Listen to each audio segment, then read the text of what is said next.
A Tale of Two, 2+2s, Japan and the Philippines. Critical Questions by CSIS's Christopher B. Johnstone and Gregory B. Poling, published August 2, 2024. This text-to-speech audio was generated by 11 Labs.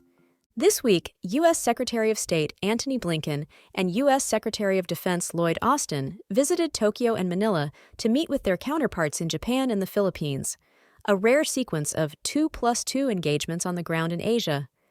Both stops featured significant outcomes that signaled a period of historic strength among advanced alliances amid deep concern in Tokyo and Manila about a darkening regional security environment. Likely the last major alliance engagements of Biden administration, the visits build on a strong record of strengthening alliances and security partnerships in the Indo-Pacific. Q1. What are the most important outcomes of the Japan 2+2? A1. A key outcome from the meeting in Tokyo on July 28 was the announcement that the United States will reconstitute U.S. Forces Japan, USFJ, into a joint force headquarters under U.S. Indo-Pacific Command, INDOPACOM, to assume primary responsibility for coordinating security activities in and around Japan. The new headquarters will serve as the day-to-day counterpart for the new Japan Joint Operations Command, JJOC, a standing command that will be established in April 2025. Presently, USFJ is an administrative organization that oversees the U.S. military presence in Japan, but has virtually no operational authority over forces based there. This arrangement is a relic of the original post-World War II alliance bargain, in which Japan provided bases for U.S. power projection across the region in return for a U.S. commitment to defend Japan. But little was expected of Japan as a defense partner itself.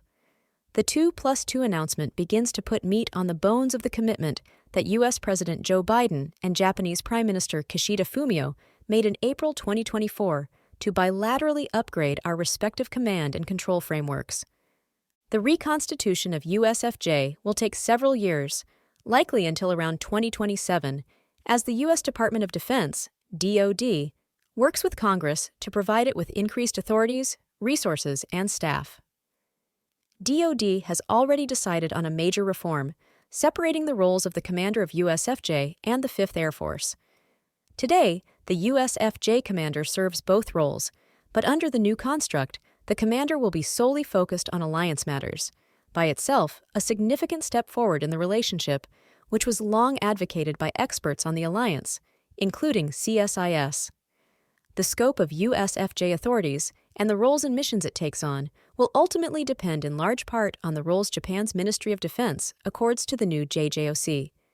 The joint statement highlights initial focus areas, including operational and contingency planning, intelligence, surveillance, and reconnaissance operations, training and exercises, and logistics. Q2. Why is the strengthening of USFJ important? A2. The reconstitution of USFJ, along with Japan's establishment of the JJOC, represents the most important reforms to the structure of the U.S.-Japan alliance in a generation. Although the two countries will maintain separate chains of command, unlike the U.S.-South Korea alliance, which features a combined command under a single commander during wartime, the establishment of parallel joint operational commands will enable much more robust planning and operational cooperation, from peacetime training and exercises to contingency response. In effect, the United States and Japan are building a far more operational alliance, one that is more capable of seamless and rapid responses to emerging crises. This deepening integration between the United States and its most capable ally in the region will reinforce deterrence and increase the credibility of the alliance's combat power. Q3. What about the U.S.-Philippines 2+2? A3. The July 30th meeting in Manila between Blinken, Austin, and their counterparts Enrique Manalo and Gilberto Teodoro resulted in several important security and economic announcements. The most widely covered is the U.S. commitment to allocate $500 million in foreign military financing, FMF, to the Philippines from the fiscal year 2024 Indo-Pacific Security Supplemental Appropriations Act. This is a historic increase, quintupling the then unprecedented $100 million the United States made available to the Philippines in late 2022. It also marks a rare case of bipartisan cooperation between the branches of government. In April 2024, Senators Bill Hagerty, R. Tennessee, and Tim Kaine, D. Virginia, introduced the Philippines Enhanced Resilience Act of 2024, which would authorize $500 million annually in FMF to the Philippines through 2029. Later that month, Representative Darrell Issa, R. California, authored an amendment to the Supplemental Appropriations Act, authorizing $500 million in 2024, which received unanimous bipartisan approval. The overall amount of this FMF increase is headline-worthy. But what could make it genuinely transformative is the conclusion of the Philippines Security Sector Assistance Roadmap, which was finalized the day before the meeting. This roadmap, first previewed at last year's 2+2 in Washington, lays out an agreed-upon list of priority capabilities that will guide Philippine procurement and U.S. security assistance over the next 5 to 10 years. So not only is the United States quintupling FMF to the Philippines, but the allies have already agreed on the most effective ways to spend that money. In addition to $500 million in new FMF, the two sides also reaffirmed their commitment to upgrade agreed locations on Philippine military bases to which the United States could be given access for rotational deployments and prepositioning of equipment under the Enhanced Defense Cooperation Agreement, EDCA. President Biden's FY 2025 budget request is seeking $128 million for construction at 7 of the 9 existing sites, most likely the 4 newly announced last year: Lalo Airport, Camilo Osias Naval Base, San Vicente Naval Air Station, Camp Melchor F. de la Cruz in northern Luzon, and Balabac Island off the southern coast of Palawan, along with the older sites at Antonio Bautista Air Base in Palawan, as well as Cesar Basa Air Base and Fort Magsaysay in Luzon. One announcement that did not come was the long-discussed General Security of Military Information Agreement, GSOMIA. This would facilitate more sharing of classified information, including from U.S. surveillance platforms that could considerably improve Philippine maritime domain awareness over the South China Sea. Earlier in July, the chairman of the Joint Chiefs of Staff, General Charles Brown, visited the Philippines and inspected some of the EDCA sites in what was reportedly an important step toward concluding the GSOMIA. During the 2+2, the 4 secretaries recommitted to finalizing the agreement by the end of 2024.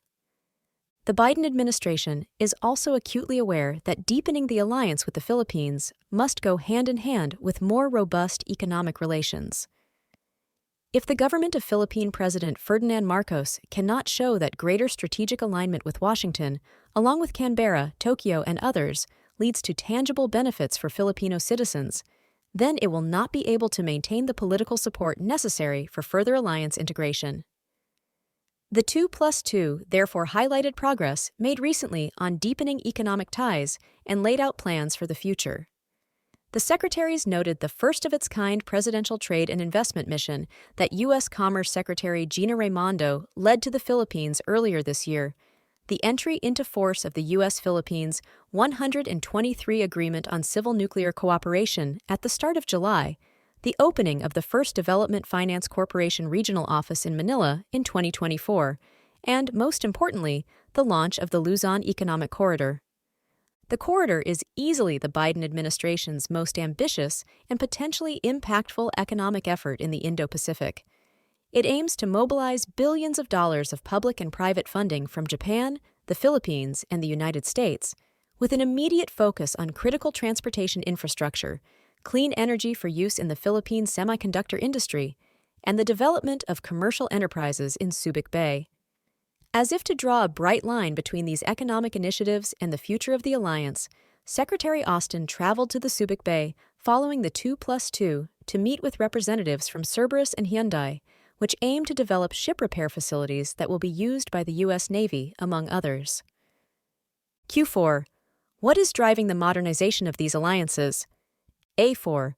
In a word, China, the United States, Japan, the Philippines, along with like-minded partners including Canada, France, India, New Zealand, South Korea, and the United Kingdom, increasingly view China's revisionist and coercive behavior as a shared threat and are working together to meet the challenge. The joint statement released in Tokyo is strikingly direct about the challenge. The People's Republic of China, PRC's foreign policy seeks to reshape the international order for its own benefit at the expense of others. The PRC employs political, economic, and military coercion of countries, companies, and civil society to achieve these objectives. Along with Japan and Taiwan, the Philippines is at the front lines of this challenge. The China Coast Guard and maritime militia have for more than 2 years used escalating forms of violence, from intentional collisions and forced boardings to Filipino troops stationed aboard the BRP Sierra Madre at Second Thomas Shoal. The Philippines has faced similar violence when patrolling Scarborough Shoal and is increasingly concerned about Chinese deployments elsewhere in the Philippine Exclusive Economic Zone. This threat, which reached its most dangerous point on June 17th in an incident that cost a Filipino sailor his thumb, has pushed the Philippines to embark on a generational shift in its defense posture. Not only is the U.S.-Philippines alliance closer than ever, but the Philippines is also forging new security partnerships with the like-minded partners mentioned above. Recently, in early July, the Philippines concluded a reciprocal access agreement, allowing Japanese forces to enter the Philippines for training and exercises. The simultaneous strengthening of U.S. alliances in the Indo-Pacific, arguably for the first time since the end of the Cold War, along with the growing linkages between them, signify a still nascent but clear emerging security architecture organized around balancing China's revisionism. For more analysis, visit csis.org.